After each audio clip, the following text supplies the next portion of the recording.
Hello again, everyone. Zach Attack is here by Atak Sportz for this Monday, October 17th, 2016. Alright, let's get down to my thoughts on Week 6 of the NFL thus far. We had game yesterday and, of course, a game on Thursday. We have one more game tonight for Week 6. That's, of course, the Jets against the Cardinals. Thursday night game was San Diego Chargers against the Denver Broncos. We've seen people coming from an injury. He tried to rally the Denver Broncos back following its first loss of the season. But the troubles mounted as the Chargers destroyed the Broncos 21-13. Despite Denver's chances to a rally, there's Denver fans are pressing the panic button after 2 losses in a row. The Super Bowl champs are in trouble. Will they see we can recover from these last couple weeks? Let's get on to the Sunday games with the Detroit Lions. They did it again. By did it again, I meant they won again. Not they blew another game again. They kind of did, but not exactly. Against the LA Rams, following a big win over the undefeated Philadelphia Eagles, who, by the way, lost again. Second loss in a row against the Redskins, who will take on the Lions next week with a 4-game winning streak following losing their first 2 games, with Kirk Cousins on the chopping block. They face Lions next week, but this week, Lions face up against the Rams. It was a back-and-forth game. Lions scored early, but then it was back and forth throughout the game. Lions did not have a big lead to blow. It wasn't like Lions had a 20-point lead, then blew it in the later half. It was tight all the way. It was tied at the half.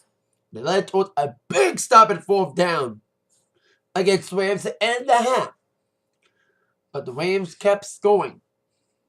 But Lions finally came rolling back on the punt to the 4th quarter, getting another TD and a field goal to even it up 31-28. There was some fun moments, including one of the funniest memes that's been floating around.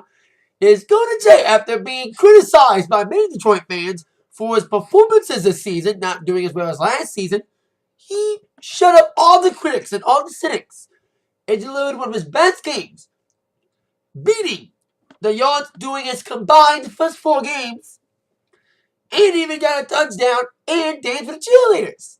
I can't believe Lions have cheerleaders now. And with the sight of the fact that the 1991 championship team was being honored for the 25th anniversary, and there was beer and popcorn prices were like 1991's prices through the $3 popcorn and $5 beers, Lions pulled it off. And it was almost exactly like the game against the Eagles, minus the Lions blowing the lead part. Lions scored a go-ahead field goal within the last 2 minutes of the game. The Eagles had the ball back, and Carson Wentz threw an interception. Well, the ending happened again during the game against the Rams. The Lions got the go-ahead field goal, and then the quarterback of the Rams threw his first career interception. It was Bush who called it, not Slay, like he did against the Eagles. But again, the Lions pulled it off, 31-28. It's a great day to be a full-on Lions fan. Bears lost again. 1-5. Fire Cutler! His ass on the chopping block. And who knows, the Packers might be on the chopping block too, as they got pummeled by the Dallas Cowboys last night. Even with Brett Favre being there to hang his name up finally on the wall of Lambeau, Green Bay got destroyed 30-16, as Rodgers might be on the chopping block as his struggles continue on offense. Despite Lacy putting on a decent performance, even with an injured ankle, it was almost all field goals for the Packers all day. No second half touchdown for the 6th game in a row for Aaron Rodgers.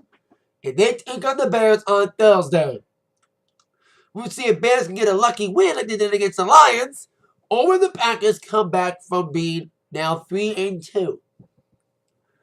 Other significant games, including Pittsburgh losing to Washington, and also losing the quarterback again. For the second season in a row, Ben Roethlisberger's out with an injury. He got out with an injury last season, and he got surgery to a torn meniscus in his left knee. It is now a long-term injury, but might be out for the season. They have a week. They face the Pats next week. It's very tough for them without Ben to take on Tom Brady. 1, 5, 8, 6, 2, 2, 9, 3. Who came alive during the first game in Boston against Cincinnati Bengals, destroying them 35-17, and the first touchdown of the season for Gronk was made. So that was cool. See New England. Also, Miami won for some reason. Actually, Philly lost to Washington. I need to correct myself. I said the Steelers lost to Washington, but Philly lost to Washington. Well, Pittsburgh lost to Miami. That's when Ben got injured. So I need to correct myself. Sorry about that. Jaguars beat the Bears. Lucky win for them. And the Houston Texans beat the Indianapolis Colts in an okay game. Despite being down for most of the game, Texas came roaring back. Even with the patience still being tested for the young quarterback Osweiler, still pulled it out against the Colts. I saw a little bit of the game, then I tuned out of it. Seahawks won against the Falcons, who are on a roll. Seattle's ruling the NFC West as the continuing soap opera that is the San Francisco 49ers continue. As with Kaepernick starting again, he could not get it going for a 45-16 loss against Buffalo, who is not too kind to Kaepernick. Even people were attacking the Muslim with a punching bag with his face on it. So, there you go. Also, speaking of woes, the woes of the Carolina Panthers continue, losing 41-38 against New Orleans in a last-second field goal. It Cam Newton walked out of another press conference. And woes continue for the Browns, 0-6. My dad's now ashamed to be a Browns fan, because he likes the Browns sometimes when they're actually good, but they suck this year, man. Quarterback woes continue. Giants won against the Ravens, with Odell Beckham Jr. looking good in his best game of the season. And like I said tonight, Jets take on the Cardinals. See what happens with that game on M&F. Now let's get on to some wrestling news before I get to my wall preview. Speaking of sagas continue, the never-ending soap opera that is Paige in the WWE continues on. Paige is, of course, suspended again for 60 days. Apparently, she's been taking painkillers because of a broken neck that she may not require surgery for, but it's sad to see her on the shelf when she should be raising it up on the Divas Revolution on Wall. But now drama continues with her off and again ill-fated relationship with Alberto Del Rio, who is fired from the company. They are now engaged as Paige proposed to Del Rio in a wrestling ring this past weekend in Puerto Rico. WWE's not too happy about that happening. And Paige's family's not too happy with Paige's proposal that she was one to propose to Alberto. With her dad, Ricky Knight took into Facebook to write a comment, which he has deleted, but through the magic of the internet, it's still saved, saying, putting this out there, then saying no more about it to anyone. I am totally against my daughter marrying that man. Statement over. Even her brother Warren made some comments. Hope you're okay, Dad. Silly girl, the truth will come out. Stay strong, bud. Hate to see my family hurt. I will add, I love my sister more than anything. But grrr, X. And now Alberto's got his own drama. He wants to get married to Paige, but he's still married to somebody. He hasn't filed for divorce yet. Why do we have to make things so complicated indeed involving Paige and Del Rio? Despite their new engagement, they have some hurdles with Del Rio's divorce, and now Paige's family not taking Del Rio's side. But not liking him at all. Because the Washington Troop, they've been dating for like a few months now. And people have been against it. Not just wrestling peers, but also wrestling fans. So we'll see how far this lasts. How long this wine goes for these two apparent lovebirds. Now let's get on to my Raw preview for today. The top 5 questions that must be answered on tonight's Raw as we head towards Hell in a Cell in 2 weeks. But also some building blocks for Survivor Series, including Raw possibly answering a challenge. And another challenge will be answered tonight by the one and only Goldberg. We'll get to all of them in the top 5 questions. And we start out with question number 5. What will go down between Kevin Owens and Seth Rollins as they prepare for one of the 3 Hell in a Cell matches on October 30th? They got a little bit physical, but it was Owens' buddy, Jericho, getting the pummeling, losing to Seth Rollins in the great main event of Monday Night Raw. A fun main event with Owens getting a little bit involved and Jericho getting pedigreed by Rollins and Owens standing by again for the second week in a row. We'll see if Owens and Rollins get any physical tonight, and they probably will. And will Triple H finally show up at Hell in a Cell? Time will tell. Still have a lot of blanks to be filled when it comes to the Owens-Triple H relationship. Question number 4. We'll go down between Charlotte and Sasha Banks tonight. Now, I didn't think they'd have the balls to do this. But they do have the balls to put Charlotte and Sasha, the first ever women's title match, let alone first ever women's match, inside Hell in a Cell. Now, I'm also hearing if they're going to put it as the main event. Which, I've been questioning about them having the balls to have them in the cell at all. They wouldn't have the balls to make them main event, despite a lot of critics against it, including Eric Bischoff. My opinion on it, as we're a week after that announcement, I can think clearly about it. I've been employing these 2 women for so long. Yes, the Raw's women's division is all about them, and all the other Raw women are being pushed aside, with Bayley not doing much, and besides featuring Dana Brooke again, Nia Jackson doing much. I'm hearing Emma's being repackaged as Emmalina. God, we need Eva Emma back. Not this new Emmalina we've been seeing teasers for. Emma's doing so good till she got injured. But I've been employing Charlotte and Sasha for so long. They deserve to be the focal point. Do we need other women's feud on Raw to complement them? Yes. But for now, I love the fact that Sasha and Charlotte are the main rivalry of Raw in the women's division and also main rivalry on the entire show. And that might be merit for the main event at Hell in a Cell. Because they're getting a lot more heat than Owens and Rollins, let alone Rusev and Reigns.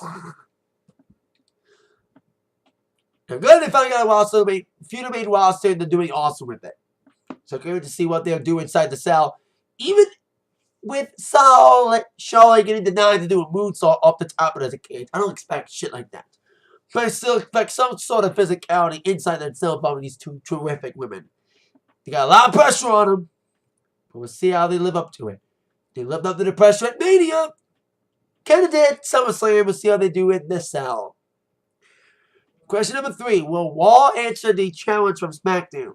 SmackDown issued a challenge this past Tuesday to bring the Survivor Series traditional matches back in the forefront. For the last couple of years, the Survivor Series matches, the traditional Survivor Series matches, have mostly been under the rug. No build, and don't focus on those anymore. They don't focus on the bread and butter of the Survivor Series, the concept that made the Survivor Series permanent for over 30 years. The 30th annual will take place. D-Bar issued a challenge with 3 matches. A 5-on-5 tag team match with 5 of Raw's best tag teams against 5 of SmackDown's best tag teams. Women's Survivor Series match. 5 women of SmackDown against 5 women of Raw. Talk about Raw's women's pommel. Would be mostly shown in that match. And the best 5 male SmackDown stars against the best 5 Raw superstars. Kind of like Survivor Series 2005 all over again, but with more traditional matches, with multi-branded. I'm also hearing rumors that these matches will be a competition, kind of like bragging rights, where the winner of the most matches will get a trophy and will get to pick 3 stars from the opposing brand to go to them. It's not official yet, but it's been rumored over the weekend. Since these challenges were made by D. Bryan Shane, what will Raw do? Will they answer? To quote the GM of SmackDown, I say to Raw, say one word. Yes! Yes! Yes! We want some great Survivor Series matches, traditional matches at the pay-per-view. Curious to see how Raw answers. And question number 2. Will there be any new matches made for Hell in a Cell? Now, we got the 3 cell matches. We got the New Day defending against the Odd Couple team of Sheamus and Cesaro. We'll see how their growing pains continue to grow as they head towards their championship opportunity.